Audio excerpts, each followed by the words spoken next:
If Impractical Jokers isn't your thing, Impractical Jokers the movie isn't going to change your mind.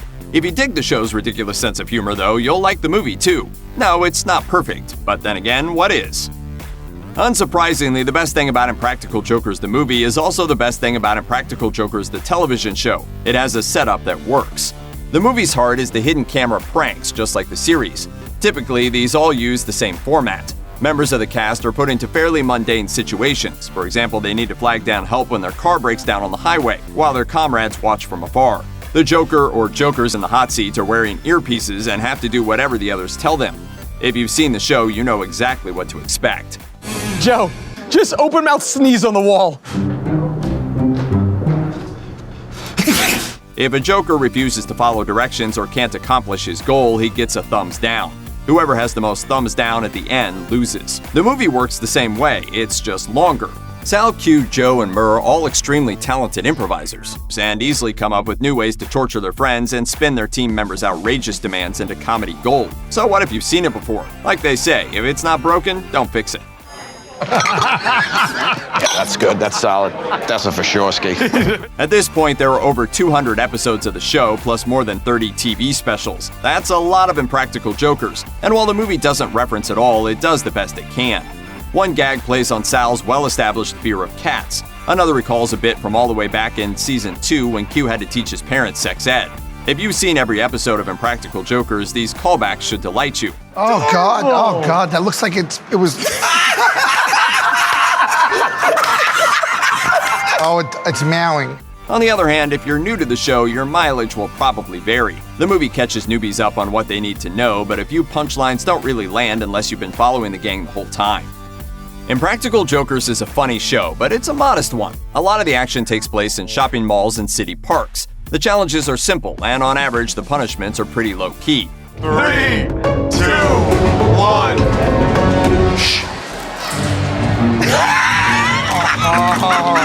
Not so in the movie. While the film still relies on the charm and talent of its cast for its humor, the bigger budget and extra scope gives the group room to go a little bigger. It's hard to imagine Jaden Smith stopping by to help with one of the pranks in the show. The guys could have easily made a bigger, more extravagant episode of the TV series and called it a movie. Instead, they decided to give the film an actual story. It's not clear why. The film opens when the Jokers were still in high school and chronicles their mishaps at a Paula Abdul concert gone wrong. In the present day, the quartet get the opportunity to redeem themselves when Abdul recognizes them at a Red Lobster and invites them to a party she's throwing in Miami. There's just one problem. She sent 3 tickets! And so, as the Jokers travel from Long Island to Florida, they compete in a series of prank battles to see who gets left out. Unfortunately, the pre-scripted plot scenes drag everything to a halt.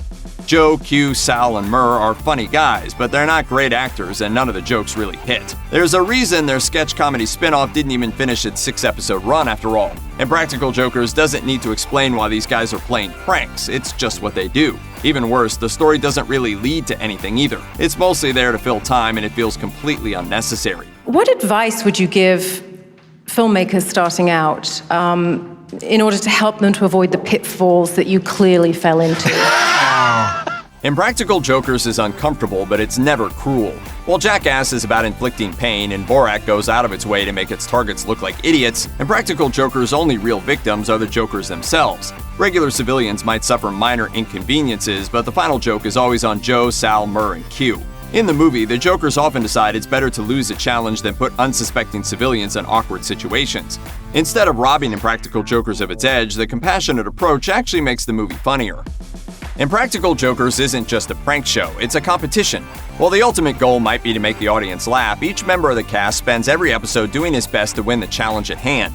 After all, if you fail, you get turned into a human piñata, forced to face down a crowd of angry bingo players or worse. When I tell you to, you're gonna take a deep breath, all right? And deep breaths, deep breath. Those punishments were all real. The one in the movie isn't. Missing out on a fake party isn't exactly the same as being strapped to a table while tarantulas walk all over you, and the film suffers for it. The consequences aren't real, so there's no reason to care. The movie has punishments, of course, and they're some of the best parts of the film, but they don't work the same way they do on the show. On TV, the punishments are consequences for failure. In the movie, they're random asides that pop up as the Jokers travel across the country. It doesn't make them any less funny, but it does make the movie even less exciting than an episode of television. Joe, Q, Sal, and Murr literally grew up together, and their close bond comes through on screen. They know exactly how to push each other's buttons, a skill that comes in pretty handy when you're trying to put your buddy through hell. But they have an easy camaraderie that lends itself well to comedy. In a way, that's what makes Impractical Jokers' pre-scripted scenes so jarring. One of the things that makes Impractical Jokers special is that the Jokers are clearly real people. The film's story segments, however, transform all of them into cartoon characters. That really doesn't work. The movie is at its best when their real-life bond is on full display. Impractical Jokers is a short movie. It clocks in at just over an hour and a half, and most of it breezes right by. Near the end of the film, however, things begin to drag. You're waiting for one big final laugh that never comes. Hell no to the no, no, no. I'm so sorry. Again, it's not that big of a deal. The rest of the movie is fun and likable, and you'll leave the theater having had a good time. Still, something as good as Impractical Jokers the movie deserves a real climax, or at least a little broccoli time. Get out. Check out one of our newest videos right here. Plus, even more Looper videos about your favorite movies are coming soon. Subscribe to our YouTube channel and hit the bell so you don't miss a single one.